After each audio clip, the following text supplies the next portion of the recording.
And joining me now is my newsmaker tonight, the Himachal Pradesh Chief Minister Sukhvinder Singh Sukhu. Sukhi ji, namaskar. क्या आप मानते हैं that Himachal Pradesh today, your state is in a financial mess, जिस वजह से आपके salaries, आपकी salary, minister के salary, several senior government officials are not going to be paid for 2 months? क्या आप मानते हैं आपका state financial mess में है? नहीं, ये सोच गलत है। मैंने ये कभी नहीं कहा कि हमारा स्टेट फाइनेंशियल मेस में है। हमारा काम है फिस्कल प्रूडेंस में डिसिप्लिन लाना, और उसके लिए सिंबॉलिक हम लोगों ने अपना जो सैलरीज डीए टीए है, बहुत छोटा अमाउंट होता है, एक सिंबॉलिक जनता को जागरूक करने के लिए भी करना पड़ता है कि हमें फाइनेंशियल डिसिप्लिन से आगे बढ़ना है। अगर हम 2027 में प्रदेश को आत्मनिर्भर बनाना चाहते हैं, जो मेरे पहले बजट को आप देखेंगे, दूसरे बजट को देखेंगे, हमारी नीतियां उस परिवर्तनकारी दौर से गुजर रही है। तो उसमें कुछ हमें एग्जाम्पल भी सेट करने पड़ते हैं, और ऐसा नहीं है कि फाइनेंशियल मेस है।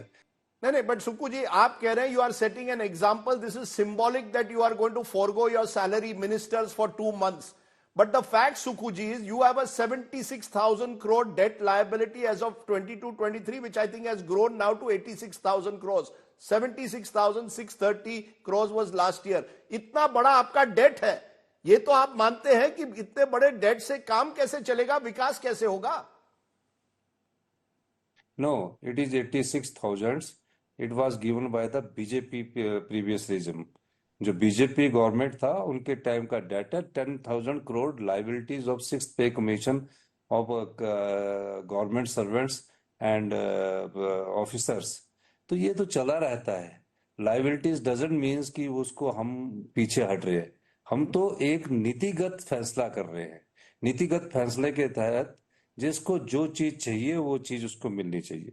अगर कोई बहुत पुअर है तो उसको 300 यूनिट बिजली भी मिलनी चाहिए, 1500 रुपये भी मिलनी चाहिए। लेकिन हमारी इन्वेस्टमेंट पिछले 40 साल से ड्रेन होती रही है। मैं एक एग्जांपल आपको बताना चाहता हूँ। अब 5 स्टार्स होटल्स बने हैं और बड़े बड़े होटल्स हैं, हम उनको 1 रुपये सब्सिडी दे देते हैं। मैंने उसको विड्रॉ कर लिया। अब जो पुअरेस्ट टू पुअर है, जिसको 125 यूनिट बिजली चाहिए, वो हम उनको दे रहे हैं।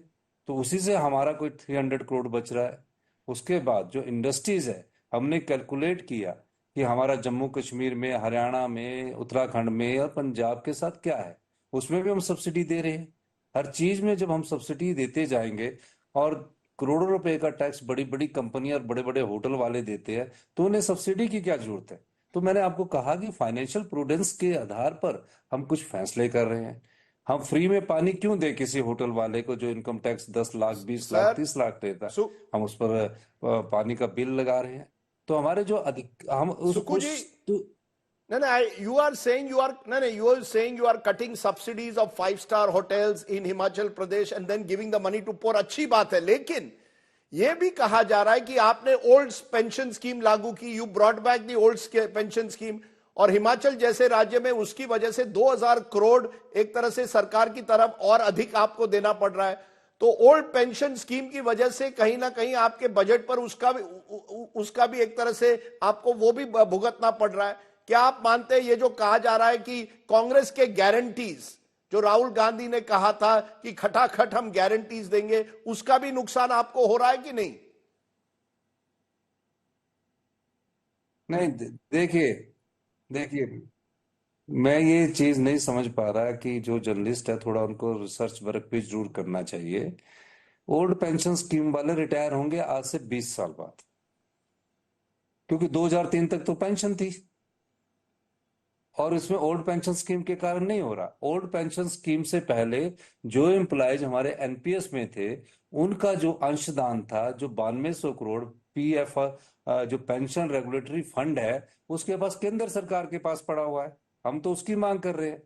अभी जो ओल्ड पेंशन स्कीम जिन लोगों को दी है, 2 प्रकार के एम्प्लॉयज हिमाचल सरकार में। एक, जिनको 2003 से पहले लगे हैं, उन्हें ओल्ड पेंशन स्कीम मिल रही है। एक जो 2003 के बाद आए, उन्हें पेंशन ओल्ड पेंशन स्कीम में हम लाए, वो तो रिटायर अभी तो हमारे काफी साल 10 साल बाद उसका 1000 करोड़ रुपया हमारे को वो पड़ेगा। लेकिन हमारा जो राइट है, जो हमारी केंद्र सरकार ने दबा रखा है जो अंशदान एम्प्लॉइज का है, गवर्नमेंट का है, जो पेंशन रेगुलेटरी फंड के पास पड़ा है, वो 9,000 करोड़ है।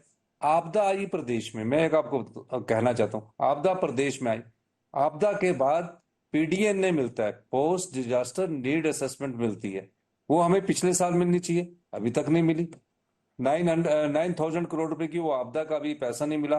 फाइल पता नहीं कहां से कहां घूम रही है, वो तो मिलना है, वो तो हमारा राइट है, क्योंकि शेयर जीएसटी का नहीं जो नहीं सुक्कू जी, you are making a very serious charge. You are claiming that last year there was a disaster floods in Himachal Pradesh. आपको पोस्ट डिजास्टर नीड असेसमेंट पैसे नहीं मिले सरकार के। आप मुझे एक प्रोग्राम पर कह रहे हैं 9,000 करोड़ आपको केंद्र सरकार ने नहीं दिए, सेंटर हैज नॉट गिवन।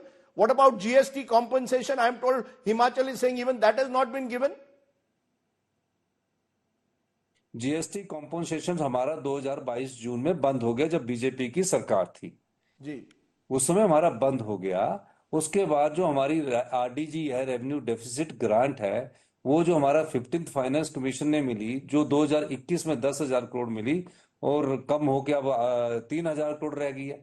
तो इसके कारण जब हम और जो हमारी असेसमेंट है, जैसे फ्री वीज की बात है, तो फ्री वीज किसको चाहिए? सारी पॉपुलेशन को तो फ्री वीज चाहिए नहीं, लेकिन जिसको चाहिए उसको देनी है, जो हमने कमिटमेंट किया और हम दे रहे हैं। तो इस दृष्टि से मैं कल देख रहा था कि पता नहीं ऐसे हिमाचल जैसे हाल होंगे, ऐसी कोई बात नहीं है। मैंने कहा हमारी नीतिगत बदलाव चल रहा है और 2027 तक हम आत्मनिर्भर बनने जा रहे हैं, और 2032 तक मैं आपके चैनल से कहना चाहता हूं, हिमाचल प्रदेश हिंदुस्तान का सबसे समृद्धशाली और अमीर राज्य होगा, जो हमने नीतिगत परिवर्तन किए कई जगह। सर, मैं आखिर में पूछूंगा, you are telling me you will not back down on freebies. आप कह रहे हैं फ्रीबीज की जरूरत है गरीबों के लिए, क्योंकि जो ये कहा जा रहा है फ्रीबीज की वजह विकास का जो काम है वो रुक रहा है। क्या कहीं ना कहीं आप मानते हैं कि इससे आर्थिक स्थिति खराब होती है या नहीं, जितने आप ज्यादा फ्रीबीज देते हैं? देखिए, मेरी एक बात सुनिए, जब मेरी रेवेन्यू रिसिप्ट बनती है, मुझे कैपिटल एक्सपेंडिचर भी करना है, इफेक्टिव कैपिटल एक्सपेंडिचर करना है। इस साल मुझे 6,000 करोड़ रुपया खर्च करना है ताकि मेरी इकोनॉमी ग्रो हो। मैं जो ये फिस्कल प्रूडेंस कर रहा हूं, फिस्कल डिसिप्लिन ला रहा हूं, ये अपनी नीतियों के अंतर्गत ला रहा हूं। कोई ऐसा फाइनेंशियल क्राइसिस नहीं है कि प्रदेश में पैसा नहीं है, वो बेहाल हो चुका है। चलिए, सुखविंदर सिंह सुक्कू, आप कह रहे हैं there is no major financial crisis facing your state, you will continue with your politics of giving freebies to those who you believe really need them. I appreciate you joining us and giving us your perspective.